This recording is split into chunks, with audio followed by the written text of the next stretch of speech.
Hi, we are Nick and Krista Rachevsky, and we serve with ABWE Canada in Portugal. I teach at Greater Lisbon Christian Academy in the junior high and high school, mostly the math, but also a little bit of science. And wanted to let you know how we're doing in Portugal with all the lockdowns and the quarantines and all that kind of stuff. Our lockdown started on March 14th, 14th. No, 16th.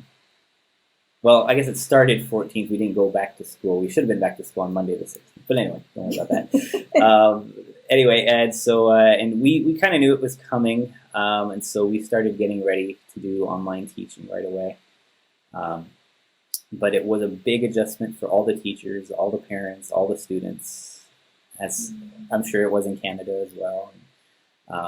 And it was rough, but God was with us. People were patient in the change and the transition. We voiced our concerns to each other and worked through stuff. And I mean, it's not ideal, but the Lord helped us get through. And so we're very thankful that we were able to finish off the school year.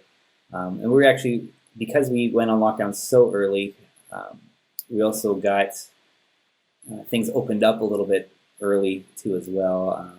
Things started opening up in June a bit more, and so that allowed us to have a small graduation ceremony for our seniors, and so we're so thankful that they actually got to be able to do that. So we're very thankful for that opportunity and how the timing of things worked out in that case. As far as how did our family change during quarantine? Do you want to talk about that? For us, it was a challenge for sure. Just as an example, I love to cook. I do a lot in the kitchen, and the quietest room that Nick could record in was the kitchen. And so he kind of transformed it into a studio to record his classes and answer the students' questions and do his grading. And so we were trying to stay out of the kitchen, but you can imagine with three children home, Ezra was always home, but the other two coming home as well, they wanted to eat more often. And oh, next recording, we can't go in and get a snack. Or I needed to work on dinner, but he was in there. And so just figuring that out, it took some time, but it did get a lot better by the end. And then also trying to keep Ezra, who actually, he's almost 4, but he loved having his brothers home, but his brothers had actual work to do with the work at home. And so just kind of a challenge to keep Ezra out of their way and then entertained, but then quiet because recording was possibly going on, or Zoom calls with the boys and their teachers, things like that. So I know most of you have experienced the same thing, especially if you have children in the home. You know what it was like to bring all that home, or just to change things around.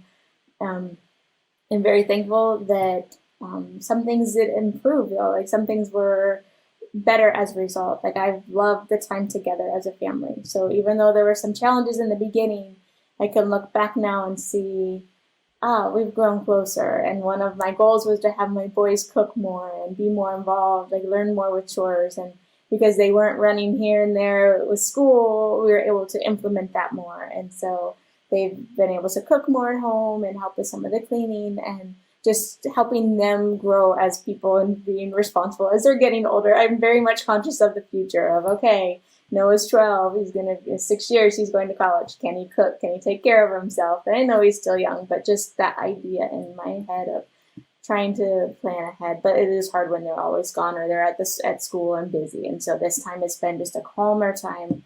Almost everything was canceled. And so we had more time to focus on things like that and time together as a family. Yeah, it's been nice. We've been having some like family, it's devotions, but devotions with fun games and twists and all that kind of stuff. That was put out by Focus on the Family, I think, a few years ago. And so we've been just enjoying that family time together at night has been a lot of fun. As far as how have things gone with church, obviously we weren't able to meet for months, but we did do Zoom calls for prayer meetings on Wednesday nights, and we were broadcasting from the church. Sometimes they did it live, sometimes they pre-recorded and then sent it live on Sunday mornings. We've been trying all kinds of different ways just to try to get it out there and try to do it with the quality that we could. And we're still learning. Right now we're allowed to meet in church again, but only at like a third capacity or 2/3 capacity or something like that. But with social distancing and the size of the building, we can really, it's not a lot of people at church. And so we've split the church into morning service and evening service. And everyone's on a rotating schedule on when they can actually meet at the church. So we have to kind of sign up for when our times are and all that.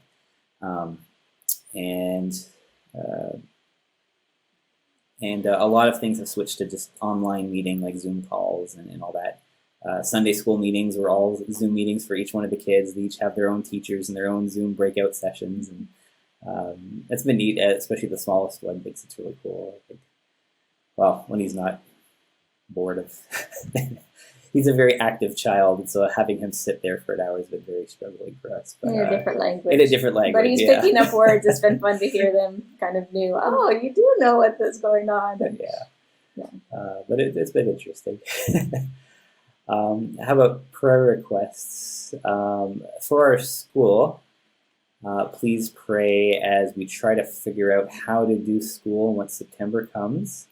We're still trying to figure out how we're going to do it. Are we going to just do online starting at the beginning, or some kind of mixed or blended where sometimes they'll meet in school, sometimes they'll meet online?